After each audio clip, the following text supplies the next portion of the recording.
Kamara mara maintie nyakora mogi ageno ni odiochieng' mari odhieyo makare arwakni machiegni e weche manyien mag ang'ichwelo kama waikoni weche mopogore kamoting'o ringre mar Albert Ojwang' magikone nochopo e kaunti ma Homa Bay kata bende nochopo gi koko makoni kod kocha kowuok kuom rowere ma bende ne oringo ma otero ringreno e tesendo bila ma mawego kaachiel koda weche mamoko ma bende waikoni motenore koda weche mag jogo kata rowere ma bende ne onegi e kinde mag ng'anyo ka bende koro nonro kata duoko mar bero owuok odiochieng' ma kawuono. Weche kaachiel koda mamoko warang'ane mokuom weche ma wamiyo pek.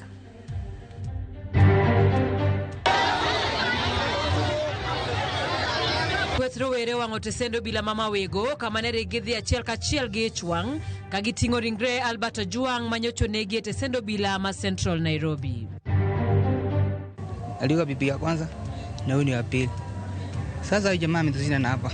In the year 2007 he killed the first wife and that's why the community was suspicious. Obila makisino no nek mar jago moro ma jopinyo nego ka itude gi nego min ode kendo tedo ringre ma omiyo nyithindo ochamo. Kopo ni iyao lewe tibro yudo ka nigi adhola mang'eny nyaka gums magi nigi adhola. Koro yudo ka chiemo bedo matek ne dhano. Sirikand Kisumu olando muoch mar tuo jamni mar achany maketo ngima jamnigo kamarach.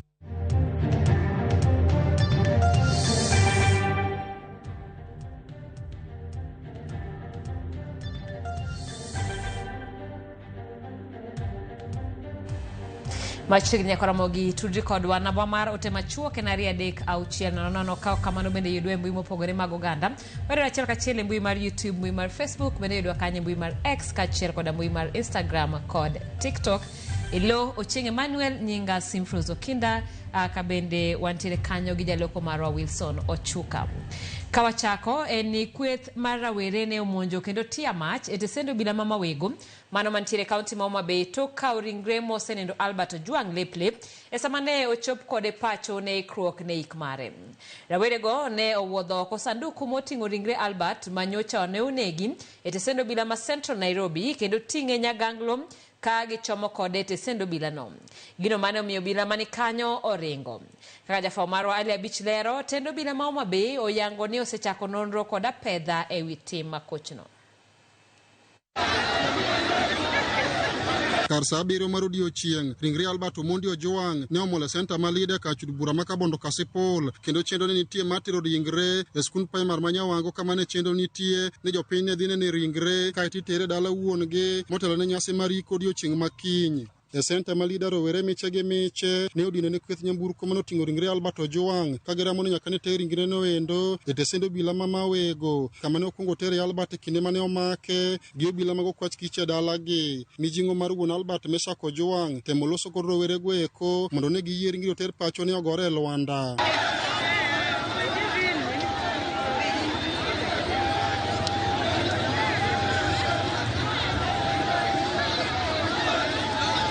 Bang' thuolo madirom sa achiel, jopuonjre go ka oriwore kod jopiny moko ne ogolo sanduk mano ting'o ringre Albert Ojwang' e nyamburko ka giting'e nyaganglo e gokgi kendo wuotho gi tiendgi chiegni kilomita 3 nyaka desendo bila ma mawego.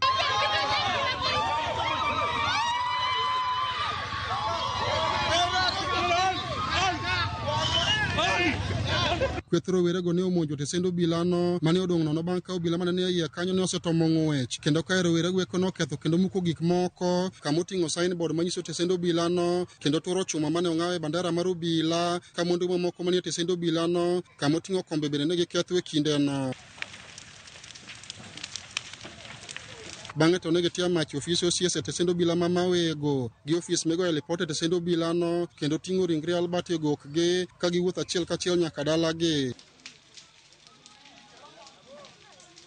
Kar sa 9:30 mar odhiambo ringre Albert rowere go notero nyaka dalagi ka chenro mane oketi mar neno ringre kod jopiny e skund primar ma Nyawago ne otore. Komanda mar obila e kaunti ma Homa Bay Lawrence Koilem ne okwedo tim makamano kane okoni girito jorito mag-gi mar chako timo nonro matut e wachno ka okoni kamika ne gige lweny tesendo bilano to ne okomul. Ringre Albert Ojwang' kine iki e dala wuongi mantie gweng' ma Kakoth e kar chudo bura ma Kabondo Kasipul. Ali Abich, Ramogi TV, Homa Bay.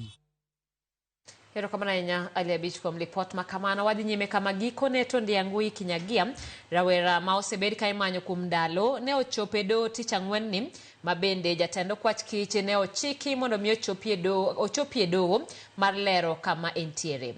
Burano kata kamano ne okodhi nyime bang' familia mar rawerano kwayo do thuolo mar dhi twak gi wuodgi mar ng'eyo adiera ewi lal mar wuodgi ka obila bende omi chik mondo kik ndhiye.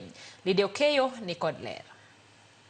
Sa 4 okinyi, mirima ne omako familia mar Ndiangui Kinyagia e kinde mano chopo e do ma Milimani bang' lal kuom ndalo 12. Seche machuok bang' rawera no chopo e doho, jatendo kwach kich Amin Mohamed bende ne ochopo kaluwore gi chik mane ogol gi doho mane dwaro mondo mi oduok penjo e wi lal mar rawera no. There was an order issued to the DCI that first he appears here in person to produce Mr. Ndiangui or his body, or to explain to court why he can't be produced. Ndiangui Kinyagia walk out of nowhere to liele bende gi makas to manga mapok no liedo kuom higni 5 manokalo. Koro inena ni ntiere gik madhi mbele ya. Kata obedo ni geno ne ntiere mondo mi winj burano, mondo mi winjie koya kuom Amin Mohamed, familia mar Ndiangui kokalo kuom kinde maggi ne ochungo burano kendo kwayo mondo mi migi kinde mar dhi twak gi wuodgi mar ng'eyo chalne kendo tere kar thieth marango kadiponi en kod songa moramora. I request this honorable court to grant the family and myself, they have all met in court when I was meeting him, to grant time for us to be able to talk to him. And since he still appears to be very traumatized, we urge that any time in the course of next week, we'll be given an opportunity to come back to this court so that he is able, and ourselves we are able, to be of further assistance to the court. Kata kamano, okinde mano nyuandie burano kotene kod Martha Karua ne kod dwaro mar winjo koya kuom jatendo kwach kich Amin Mohamed e wi lal mar rawerano kagiseo lal mar rawere ma osebedo wer okinyi gi otieno e pacho kae. The answers the DCI may give may help save the court the time we have spent. So we are seeking your indulgence that now that the DCI is here, we at least can deal with matters of compliance. Questions ne odhuro ka kabisa, but tarik 18 gi tarik 24 dweni pod wadhi bedo kode e odoka. Jang'ad bura Chacha Mwita kata kamano no chopo kare dwaro mar familiano kendo ochwalo mbele burano kabende ogolo chik mondo mi kik obila make. I'll pray that when the court is making directions as regards to the second petitioner, the court consider issuing an order restraining his arrest. And now that the second petitioner is in the court, it's proper and appropriate that the family has time with him together and the advocates and take instructions. If they want a statement from him, we are ready to record it. I'm sure once we have a briefing with him as to what has been happening to him for 1 week, we will be able to advise him on what to say, what not to say. Ndiangui ne olal tarik 21 dwe mokalo kendo familia mare ne odhi e doho kendo donjo ne okwach kich kuom dhiye. Burani koro igen winj tarik 18 gi tarik 24 dwe mar 7 kama apis okwach kich biro lero ne doho pono ni rawera Ndiangui Kinyagi ntiere kod duoko ewi burano kata oyo. Lidia Okeyo, Ramogi TV, Milimani High Court, Nairobi. Erokamanya Lidia Okeyo wadhi nyime kama ringre Boniface Kariuki mano chiel gi magina e chuny boma ma Nairobi otimne bero kendo lipot mar bero fwenyo poklo mamoko 4 mag lisasi. Matimore ka e do ma Milimani jang'ad bura Ben Mark e Huyam ochiwo ndalo 7 mar medo dino ne achije 2 mitudo gi chielo Kariuki gi lisasi. Efinya Kidi lero mathoth. E doho ma Milimani enyim jang'ad bura Ben Mark Ekubi obila 2 mabende ya chije mitudo gi chwado gi lisasi ja ohanda swekra Boniface Kariuki nochwal. Motelo ne chwalo gi e doho apis jamin wachno kwayo ndalo 14 ma medo dino ne Cleansy Barasa kod Duncan Kiprono. Kata kamano ne gichopo winjruok kod okinde mochung'ne achije go e bura ma medo dino ne gi kuom ndalo 7 e tesendo bila ma Capitol Hill buore Nairobi. Paro mabende doho no yiego. I have just confirmed because I've seen there was a prayer scene with regards to DNA. But I must inform the court that there was an agreement to the extent of the extension of time.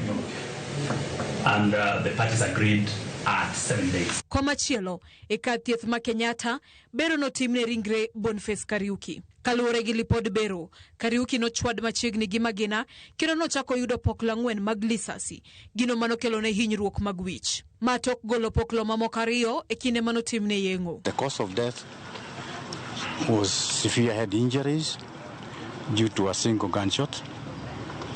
The brain is quite disturbed, and the chances of survival are very, very, very minimal. The operation which had been done, I think, to remove the bullet particles, they did, but some of them there were still some particles in the brain. They are rubbery and blackish, and the brain is quite destroyed. Kwayo maduong' mar familia mare en ni ratiro yudre ni Kariuki wirani noko winjore owit ngimane e yo makamano. Sasa tunapanga venye tutahamisha mwili, tuitoe huku, tuipeleke KU Thika Road. And then from there tutakuwa sasa na maombolezi. We don't keep a body for long, so we are left now to deal with the case. And then we have to rest our dear brother, cousin, and a son to uncle to rest in peace. Kariuki ibiro kow kare mogik mar yweyo tarik 11 dweni e gwenge ma Kangema. Brian Dungu Kariuki ma jahigni 17 manochiel gi magina e boma ma Ol Kalou County ma Nyandarua bende notim bero ne ringre mare. Lipod bero fwenyo ni Ndungu nochiel gi magina diriyo. Dwaro mar familia mare chalo mana gi mar familia Kariuki ni piny owacho nyaka koro donjre wachno mondo rawerano oyud ratiche. Nimefurahia leo juu tulikuwa tumeenda kufanya postmortem na risasi 2 ametolewa risasi 2 kwa mkono ya light, na nimekubali juu imeonekana. Na sasa ninaomba serikali haki ya mtoto wangu ipatikane juu ni mtoto mdogo. Hakuwa ameenda kuimba, kufuluga, alikuwa kazi yake tu. Imekuwa so painful since Wednesday. Na tunaomba tu tafadhali like a presenting Gen Z. Hii hatutaacha hivyo. Efinyakidi, Ramogi TV. Kawadhi nyimene jatend migao matudruok gi lony manyasani William Kabogo onyiso od bura ni piny owacho ne ochungo chenro mar keyo weche achiel kachiel e kinde ng'anyo kaka yo mar geng'o nyithindo kuom neno tulo kod lweny mane dhi nyime. Jood bura oseyo sirikal kuom temo rocho tije mag ute fwambo ataro mar chik. Chris Owino ni kod ler. Juma achiel nyaka ne sirikal chungu chenro mar keyo weche achiel kachiel e kinde ng'anyo mag rowere mag Gen Z, piny owacho oko mar chiwo ler.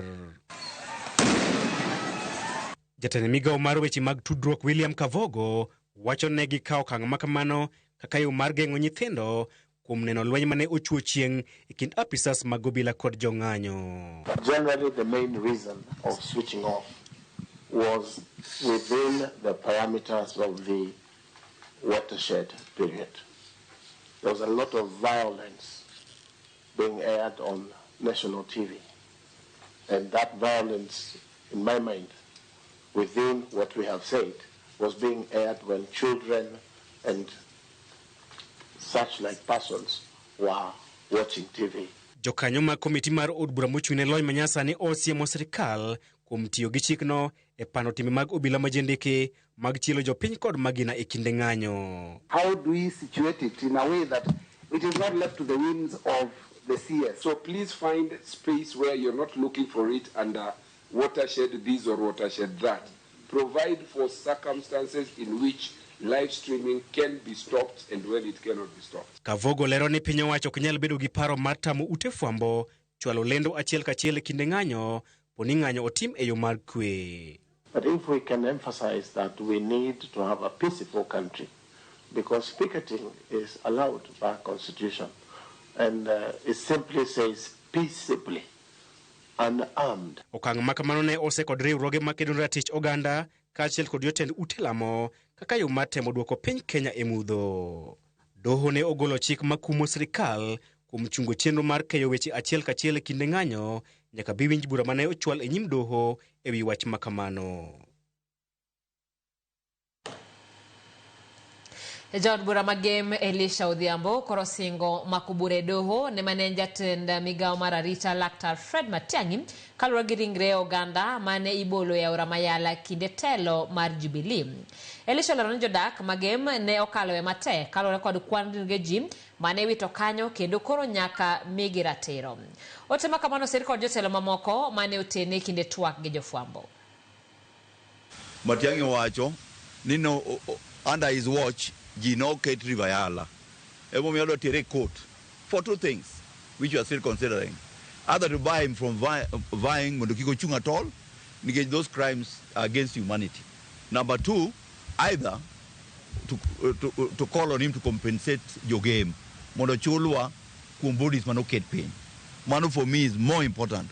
Mondo ngato ko ket your fees, ingeni ultimately nyaka bedni ibodwari mondo all the fogik manetimo kai ni office kendi. Nakumbuka tulikuwa na PS wa Interior Kibicho na kukuwa na kelele kama hii ambayo tunaona sasa hizi. Sasa PS ni Omolo na ametoka mkoa mwingine, inakuwa sasa lazima atolewe. Na sisi tunataka kusema kwamba wale waneneza ukabila wawachane hii mambo ya ukabila. Kenya lazima tuwe watu moja, tuongee na sauti moja. Sisi tunataka kusema kwamba vitengo za polisi ziwachwe zifanye kazi yao. Vitengo kama ya Haji, ya NIS iwachwe ifanye kazi yao. Kwa sababu hao ni maofficers ambao sio wanasiasa, watu ambao waliapply kazi zao wakapata. Sisi tulienda kwa wananchi tukaomba kura tukapata. Now we are asking the former deputy president, who is the architect of all this, we are asking him to go slow on the rhetoric, to go slow on the hate, to go slow on the revenge that we are seeing, and ensure that we as a people are able to live in a peaceful manner.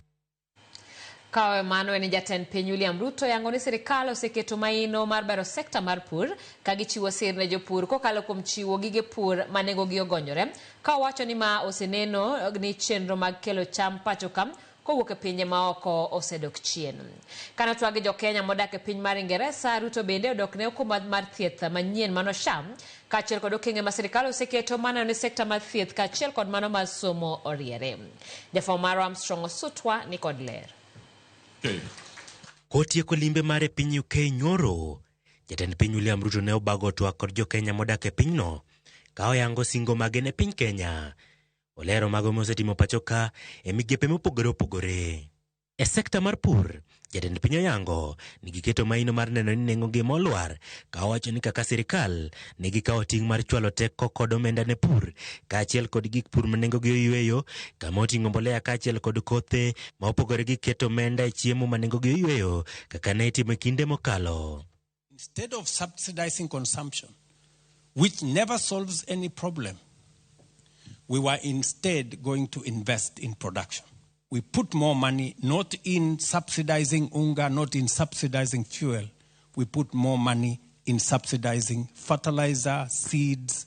Ruto wacho ni ma osemiyo keyo mar cham osemedore nyaka ogunde milion 75 mag oduma kipimo gi milion 44 higa mokalo. Bende chenro mag kelo oduma pacho ka osedok gi atamalo 80, kamano mar sukari olwar gi atamalo 70, kamano osemiyo sirikal ong'ado omenda mitiyogo e kinde ka kinde mar kelo cham go kowuok bilion 500 nyaka bilion 280. Our maize production has gone up by 50%.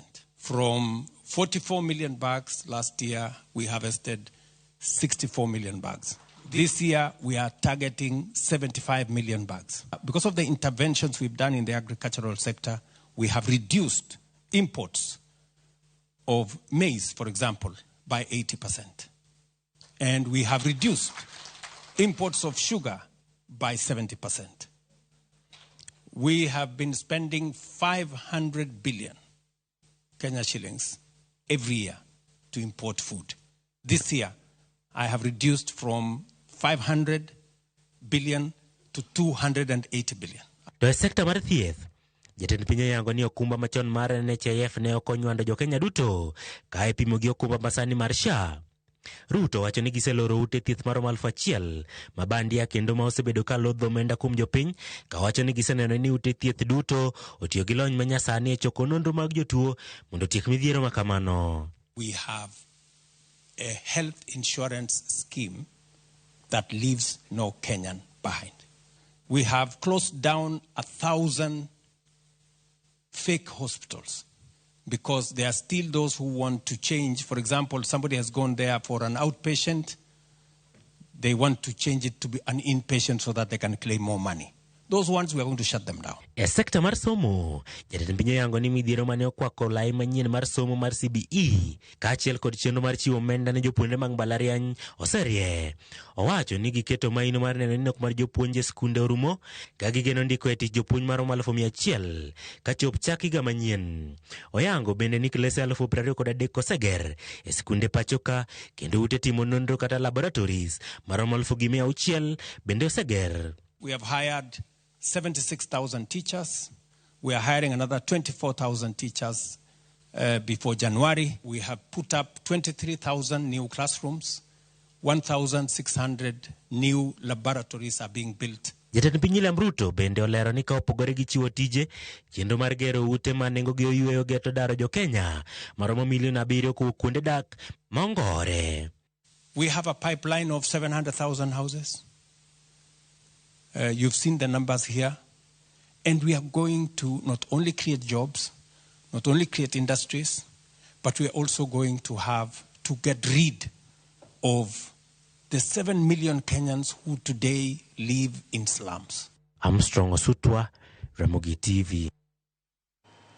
Tok report mar Armstrong otero wa yue mokwongo chenro en marangichwela no ka ote omoloka kaka pile Ramogi TV ler kendo wane na bari ka wan Odili Gardens Kisumu auromos ne Honorable Rose Nyamunga, Honorable Dr. Joshua Odongo Oron, mano en John Onyango from Owiti Foundation CBO. Ramogi TV angichwelo Eddie John William Matete kani asembo Nyagoko wacho ni en gima rach ni jomoko gomba siteze tesendo bila machiegni to jomoko to wange. Kaumos Evans Oyuga Wasonga wuode Konge amokegi karamake Rosemary Oyuga mar Nakuru gi Morris Ajuang Akuku. Francis Okoth mar Samunyi Vosh Church kod Mrs. Mare min Eva wacho ni Ramogi ler Lambwe got ombok kata kanya doka to mosna jadolo Gideon Nyakwar Mikola kani owich lamo ber. Ramogi TV ma jamta wuoda Awasi Boda weche manyien chopono maler sana from Awasi Boda. Jackson Otieno kani Nairobi Gomongo apenjo ni wanaring kawadhi kune nikech police ber ka protectwa to koro gin emagin ginego jopiny mano ote mari kanyo nyakoro Ramogi TV ma Barak Ndama wuod Watho ng'er kadim ageno ni rio maber ruoth Nyasaye mondo duogi okonywa yawa aworo piny mosna baba na Joseph Damand Harvest Self-Help Group quick recovery ne mama na min Lily mosne club mar Liverpool kuom wito jatugo margi nyakoro Ramogi waringo wadhidu kama tin kidhi mabor pod waiko ni weche manyien mathoth e Ramogi TV ka.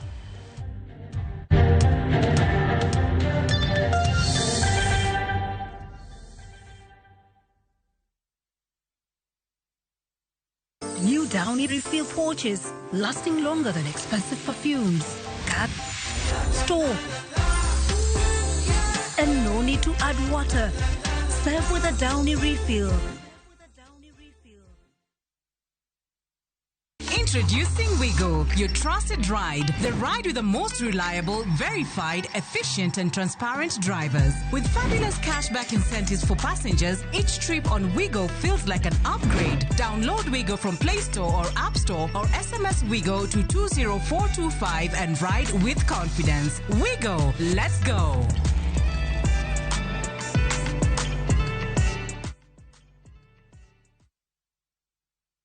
As an MC, I need to walk the talk.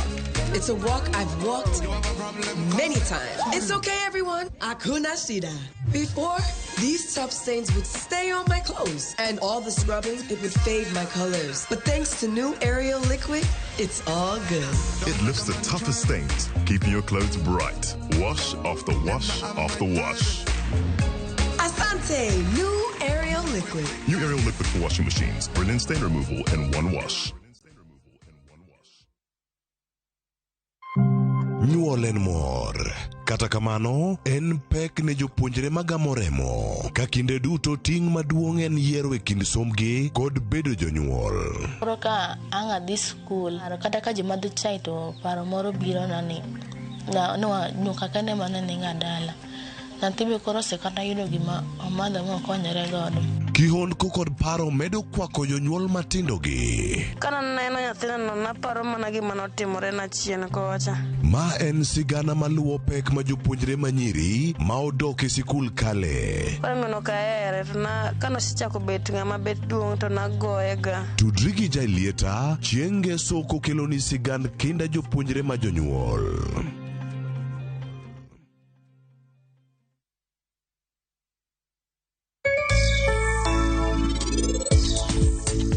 Mokwongo nariembo ka pikipiki. Pesa mana yudo e pikipiki na neno ka tin. Koro na upgrade adhi weche mag transport mag driving. Koro atimo transport.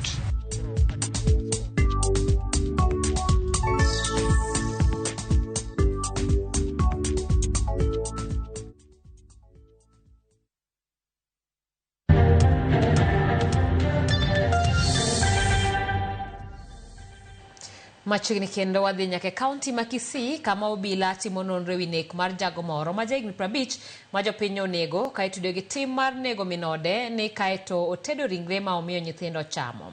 Kaka Cynthia Onyango miyo waler, nonro ma oiu yango ni jagono yande osenego miyo machielo e yo makoch kendo ne osetweye e jela. E gweng' ma Sugubo Bobasi e kaunti ma Kisii, tim omako dho jogweng' kendo olo koyo e chuny jopiny e tielo machielo monjo it kod wang' oganda.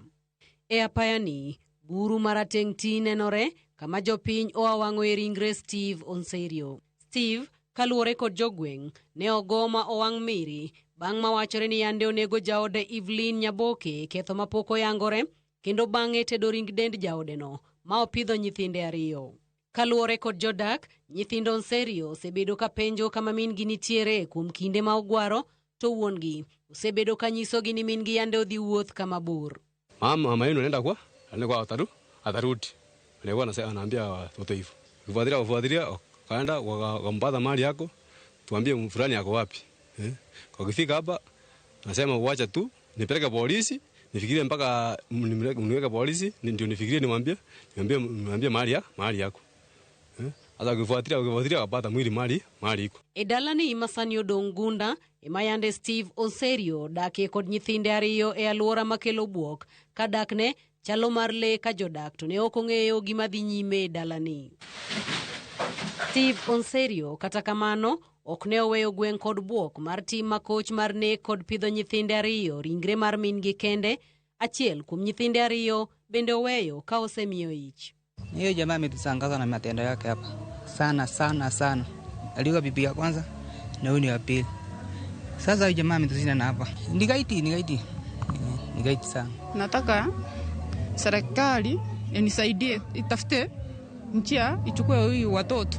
Kaluwore kod OCPD Manyacheki Kipkemoi Kipkulei, jagono makoro weyo jodongo karundo luth kendo kino wigi yande owe thuolo higni 2 mokalo kowuok e odang'ech bang' ketho mar nego jaode maduong' e kinde manyime. Got some information that it is not the first time that has been doing so. Initially, in the year 2007, he killed the first wife, and that's why the community was suspicious of this when they saw him moving with the young kid of 4 years. He had been sentenced to prison, and he just came back. He was released some 2 years ago. Ringre Steve Onsario kod mar jaode Evelyn Nyaboke otere kar kano ringre mar osiptal maduong' ma Kisii kama girite mondo timnegi bero. Cynthia Onyango, Ramogi TV. En wach malita ahinya kopogore gi mano ni anyuola moro e gweng' ma Ndagaiwa e sub county ma Lego Usonga Isiaya niko jachiedh nade bang' nyathigi manyige Christabel Atieno kwamo e piny Saudi Arabia tok joma ne odhi tiyo ne riembe.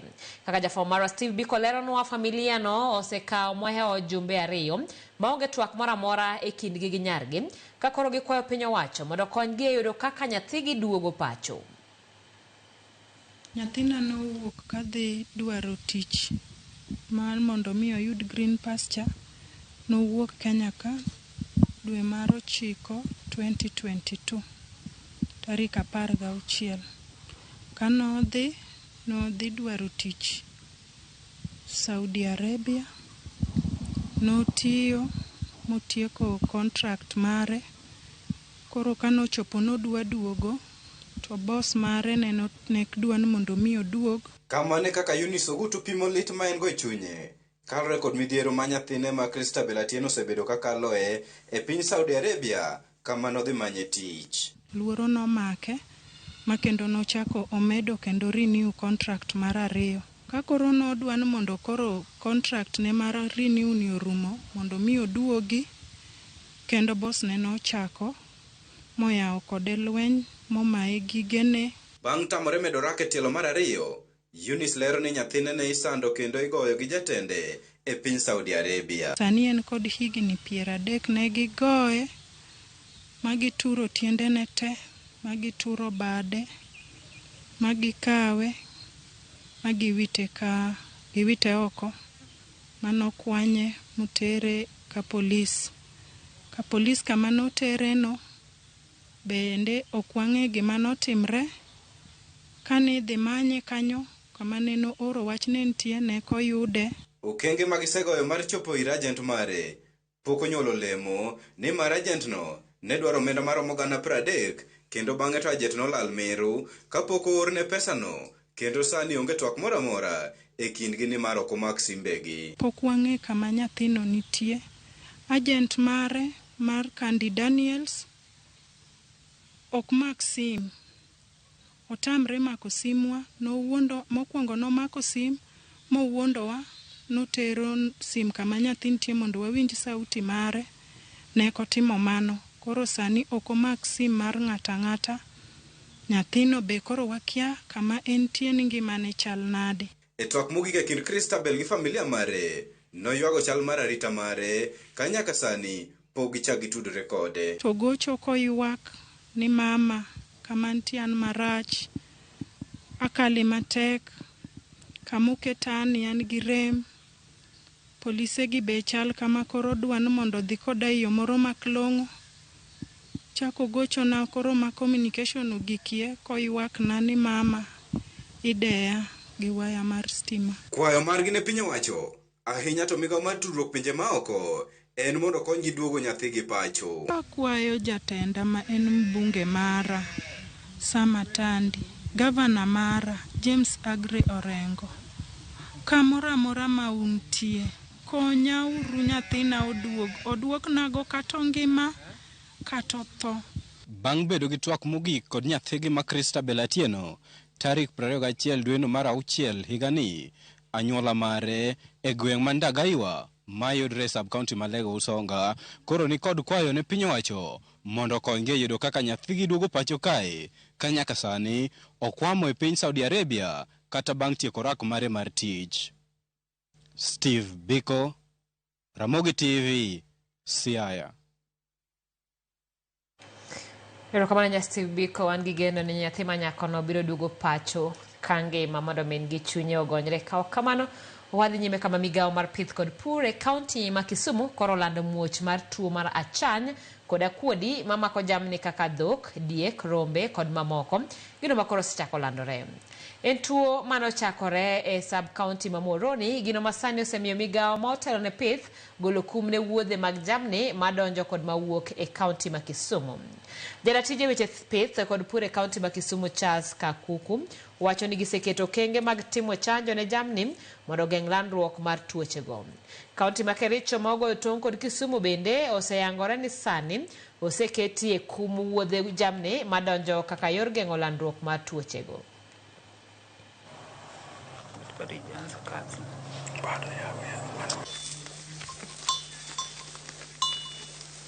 Wan gi tuo malandore mar jamni e Kisumu kani. Achiel en mar iluongo ni foot and mouth, mana chany gi dholuo. To kae to machielo kendo ma wan go iluongo ni lumpy skin disease. Lumpy skin disease en akuodi. Otuo keto dend dhiang' kuot mang'eny. Kaluwore gi kiwango ma tuo kono nitie, en keto gima waluongo ni restriction kata tamo wuoth mag jamni kowuok kamoro kadhi kamachielo. Waluongo ni koro restrict movement.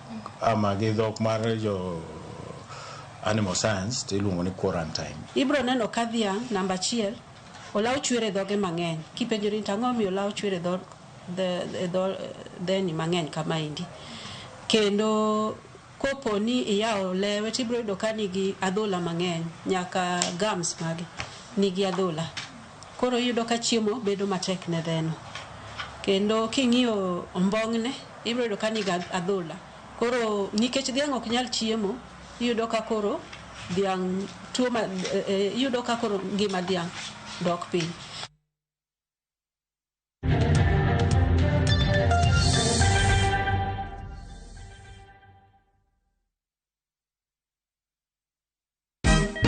Siku njema huonekana asubuhi. Kabisa Nwari amangana gao. Seti him. Chamige. We museo. Kenya nzima tunasema jambo Kenya. Wax, tiki, taka. Twende sana my people. Hapa ndo nyumbani kwa muziki wa Afrika Mashariki na malezi ya vipaji. Sasa tuko tayari ku drive on. Mibibi na mijize. Leteni porojo sasa.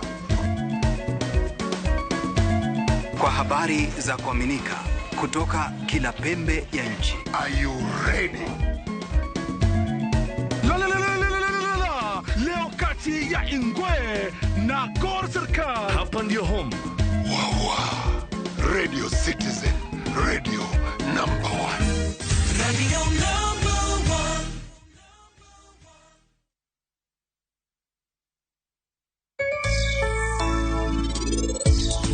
1. Wado ingene gima anane alwora na kende en mana pari. Leo di mapari.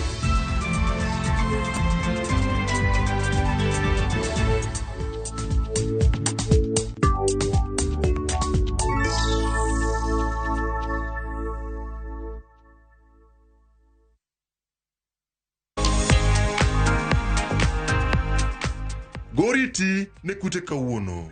Timna ko TikTok ma en yath matiyo mapiyo, odak na lobura kendo yudo nengo mogonyore. Limagrovet mantima chigni kodi kasto penj yath mar TikTok 550 EC mondo chieg magi kod jamni odage gi makare kendo mi yuto mamalo. Osho, we grow with you.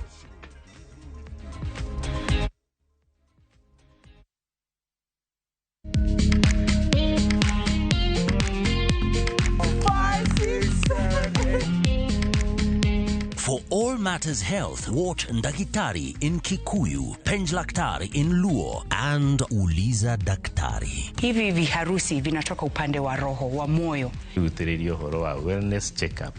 Tafadhali, enda uone daktari bingwa ya mama. To milk ni emokano nafas. Get more episodes of these informative shows on View Sasa.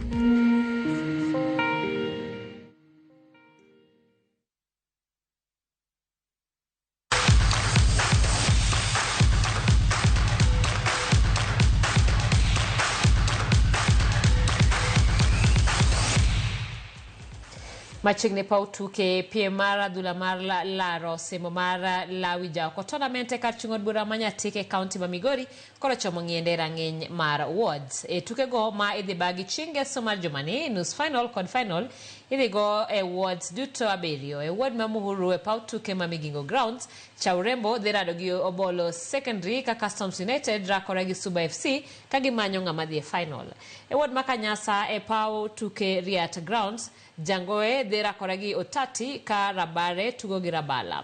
Timbe ariyo e kindgi dhi tugo e final. E wad makaler e pau tuke Maolasi Stadium Sagenya dhi tugo gi Pamba ka Ouru Nyandika tugo gi Rangers e semifinal.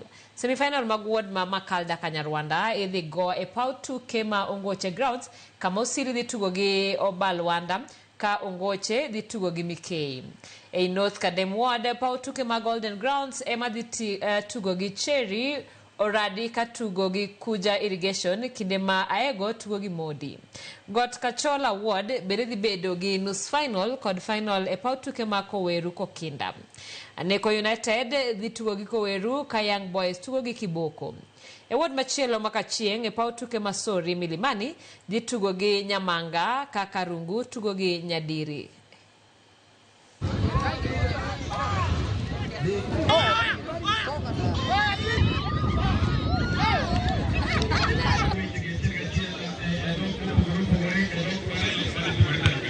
Mantie ka indigi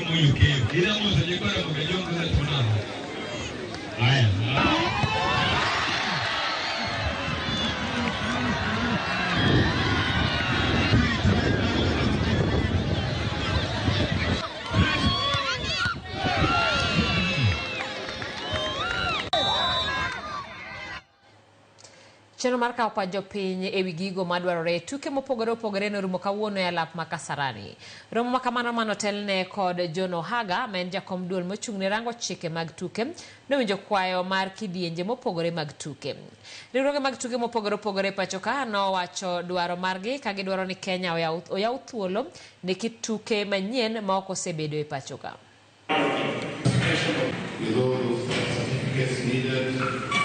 Some, unfortunately, also including some sports officers, expect us to perform poorly. It's this was also technical investment one has to put up to bring up. The contributions that we have had from different federations actually forms the whole idea of what is required. You know, when the world is moving very fast, and we are part of the world system. And as we look at what other people are doing, we must also come and discuss ourselves and say, what do we need to do? What are the areas that we need to look at? Yeah, I'm excited about this because it's a space that, or it's an initiative that actually enhances accountability and also involvement of us in the decision making. However, my desire is to see our feedback being taken seriously and not just a space where we give reviews and then what comes out is something else. As a task force, we have now embarked on stakeholder participation. This afternoon, we have just completed a very, very successful forum with federations, talking about what the role of federations is. We have really had a rich discussion with federations about governance, the shortcomings in governance, what the aspirations of federations are, what their responsibility should be.